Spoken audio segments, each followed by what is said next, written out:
안녕하세요. 내리교회 김은규 목사입니다. 2차 세계대전 당시에 홀로코스트, 아우슈비츠 수용소를 비롯한 여러 포로 수용소에서 유대인을 비롯한 많은 이들이 목숨을 잃었습니다. 600만 명이라고 하는 거대한 인구가 그 당시 목숨을 잃었습니다. 이때 체험을 바탕으로 해서 나온 소설들이 있습니다. 엘리 위젤이라고 한 사람이 이 포로 체험을 통해서 수기 소설을 썼죠. 흑야, 밤이라고 한 소설입니다. 또 이탈리아계의 유대인인 프리모 레비라고 한 사람이 쓴 소설 가운데 이것이 인간인가라고 하는 책이 있습니다. 정말 이것이 인간인가 할 정도로 야만적이고 폭력적인 모습으로 인간을 학살하는 끔찍한 그런 이야기입니다. 우리는 최근에 미국 미네소타주의 조지 플로이드라고 한 사람이 겨우 $20짜리 위조 지폐를 사용했다고 하는 이유 때문에 그 백인 경찰에 의해서 목이 짓눌려 무참하게 목숨을 잃는 장면을 생생하게 목격한 적이 있습니다. 정말 이 세상에는 홀로코스트, 유대인 대학살뿐만 아니라 곳곳에서 이러한 무서운 범죄들이 계속되고 있습니다. 왜 하나님이 살아계신다면 이런 일이 일어난단 말인가? 왜 착한 사람에게 나쁜 일이 일어난단 말인가? 욥기는 이런 질문을 던지는 아주 중요한 책입니다. 오늘 욥기 말씀을 통해서 계속해서 이런 질문들을 던지며 함께 묵상하는 시간이 되었으면 합니다. 빌닷의 공박에 대한 욥의 응답. 욥기 9장 32절. 하나님이 나와 같은 사람이기만 하여도 내가 그분께 말을 할 수 있으련만 함께 법정에 서서 이 논쟁을 끝낼 수 있으련만.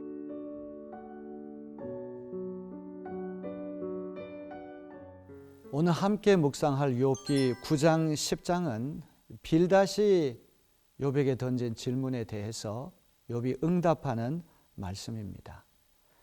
아직 첫 바퀴 논쟁입니다. 엘리바스, 빌닷, 소발이라고 한 세 사람이 이런저런 문제를 가지고 욥의 고난을 해석하기도 하고 신문하기도 하고 정죄하기도 하고 또 자기 나름대로의 방법도 해결책도 이렇게 제시하는 것을 보게 됩니다. 자, 오늘 빌닷이 던진 그런 문제에 대해서 욥이 어떻게 응답하는지 우리가 한번 묵상할 터인데 굉장히 어려운 부분 중에 한 부분입니다. 이른바 하나님의 정의에 대한 굉장히 어려운 주제를 본문은 다루고 있습니다. 8장 3절에서 빌닷은 하나님의 공의를 무기로 해서 욥을 공격했습니다. 너는 하나님이 심판을 잘못하신다고 생각하느냐? 전능하신 분께서 공의를 거짓으로 판단하신다고 생각하느냐? 빌닷의 머릿속에 각인되어 있는 도식이 하나 있습니다. 그것은 하나님은 정의의 공의의 집행자다. 이런 등식이죠. 이제 여기에 대해서 욥이 반론을 펼게 됩니다. 자, 우리 9장 2절 말씀을 읽습니다. 그것이 사실이라는 것은 나도 잘 알고 있다. 그러나 사람이 어떻게 하나님 앞에서 의롭다고 주장할 수 있겠느냐? 하나님께서 공의로운 재판관이 틀림없지만 정의의 집행자라는 사실은 틀림없지만 인간이 억울한 일을 당하고 또 부조리하고 어떤 이해할 수 없는 고난을 당할 때 어떻게 하나님 앞에 그것을 이야기하고 재판을 바로 받을 수 있느냐, 이런 이야기죠. 인간이 하나님 앞에서 자신의 무죄, 의로움을 입증하는 것은 너무나 어렵다는 것이 욥의 항변입니다. 이것은 인간의 지혜가 부족하고 또 인간이 선천적으로 연약하고 여러 가지 오류가 있기 때문이기도 하지만 하나님과 인간이 질적으로 다르기 때문에 하나님과 인간의 어떤 공통 분모가 없기 때문에 하나님도 인정하고 인간도 인정할 수 있는 공통 기반이 없기 때문에 공정한 재판을 할 수 없다. 이것이 욥이 호소하는 그런 이야기죠. 하나님의 지혜와 하나님의 능력은 인간의 지혜와 인간의 능력과는 판이하게 다릅니다. 하나님과 인간이 다 공정하게 인정할 수 있는 공통 기반이 있으면 욥은 억울한 문제를 가지고 다 하나님 앞에 쏟아놓고 공정하게 재판을 받으면 해결되지만 그렇게 할 수 없다는 것이 문제라는 것이죠. 자, 9장 3절 4절 말씀을 볼까요? 사람이 하나님과 논쟁을 한다고 해도 그분의 천마디 말씀에 한마디도 대답하지 못할 것이다. 하나님이 전지전능하시니 그를 거역하고 온전할 사람이 어디 있겠느냐. 하나님과 인간 사이가 너무 멀기 때문에 인간이 하나님 앞에 자신의 무죄를 입증하기에는 도저히 역부족이라고 하는 것이 욥의 항변이죠. 자, 오늘까지 우리 욥기 이제 9장 10장 말씀을 읽어오기까지 욥은 하나님 앞이나 세 명의 친구들 앞이나 또 욥기를 읽는 독자들 앞에서 자신의 무죄, 자신의 결백을 확신합니다. 내가 이렇게 큰 죄를 저질러서 그 많은 가축대 재산 다 잃어버리고 10남매 생떼 같은 자식들 다 잃어버리고 또 나 자신은 한센시병 나병에 걸려서 이렇게 어려움 당하는 것, 이거는 결코 큰 죄를 저질러서 거기에 대한 결과로 찾아온 것이 아니다. 하나님 앞에 무죄하다, 결백하다, 이걸 확신합니다.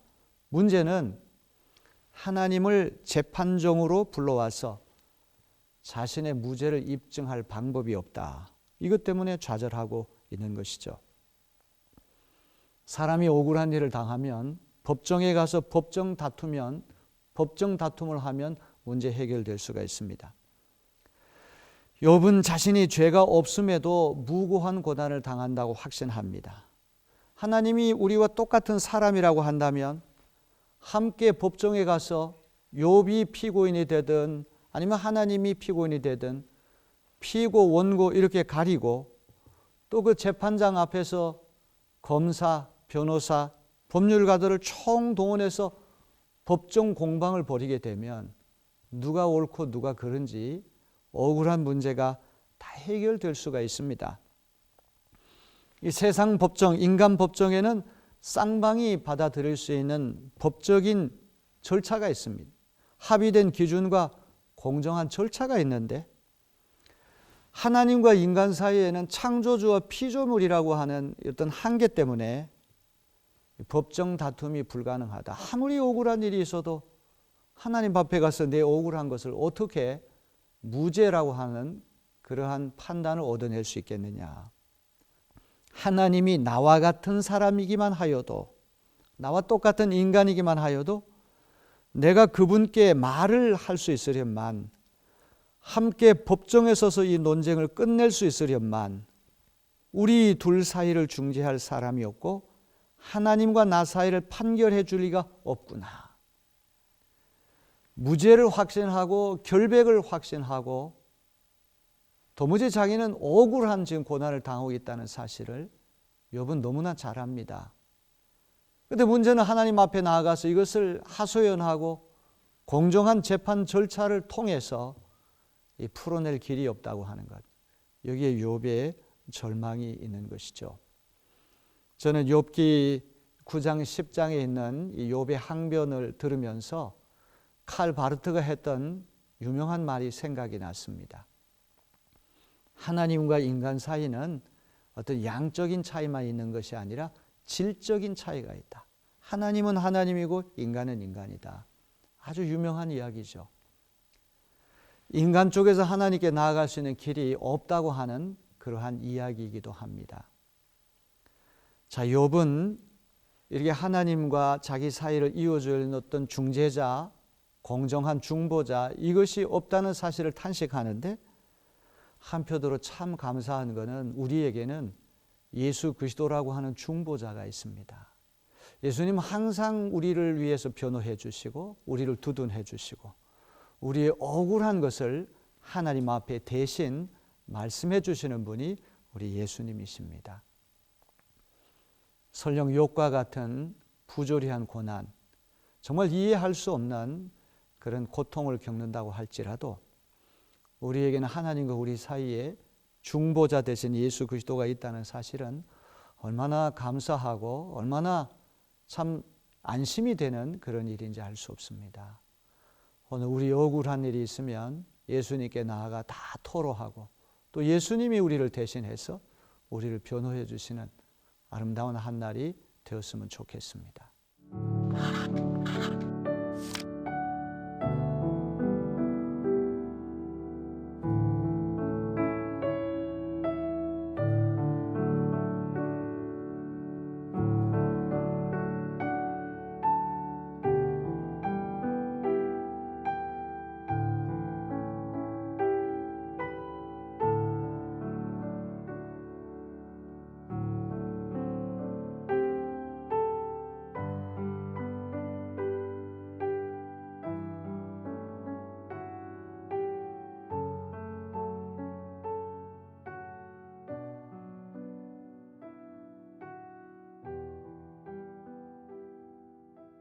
오늘 말씀을 기억하며 우리 다 같이 기도하겠습니다.